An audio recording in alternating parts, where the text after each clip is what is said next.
Diçka do t'ju pyes këtu, sepse çdo qytetar, ne jemi programin edhe hapësirë me bisedë drejt për drejta, ata që kanë lidhur një pensione edhe për disa vitesh, dhe në tërësi thuhet që qeveria të bëjë diçka për pensione. Tani këtu ka edhe disa element që ju i dini shumë më mirë. Pensionet që janë lidhur në bazë të ligjeve caktuara, në bazë të viteve të punës, në bazë të kontributeve. A mundet që në një farë mënyrë, po e themi me të rënd të lapsit, të rriten të gjithë në një shumë të konsiderueshme, kur ka dhe një bazë, dikush që lidh një pension, dikush del në pension,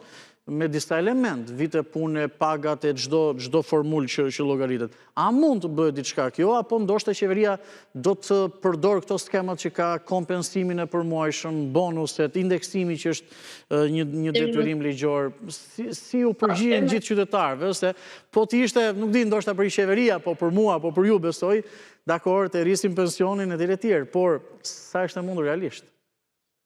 Patjetër, për të shkuar deri tek rritja finale, skema e pensioneve përballet me disa vështirësi që lidhen edhe me faktorët demografik, pra që kemi një largim masiv të forcës së punës, që do thotë automatikisht pra kemi më pak kontribues në skemën e pensionit, dhe një numër shumë të lartë të pensionistëve, frenimin e këtyre etj. Por në vetvete, patjetër që qeveria për të ndërhyrë në strukturën dhe në skemën e pensioneve, për të bërë një rritje, po themi, edhe që reflekton pikërisht pra këtë amortizim të efektit të rritjes së çmimeve. Nëse ne jemi në një kohë krize, qeveria duhet patjetër që të ndërhyjë, sidomos për pensionistët që janë në stres vulnerabël dhe të pambrojtur nga efekti financiar.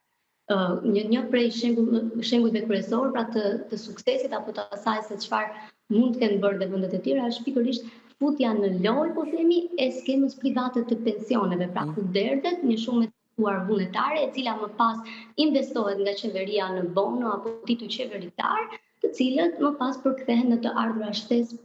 për pensionistët. Pastaj bonusi është kthyer thjesht në një traditë vjetore, por e thënë edhe vetë nga ndjesia qytetare është i pamjaftueshëm, pra një bonus që së fundmi u dha në vlerën 5.000 lekë, i cili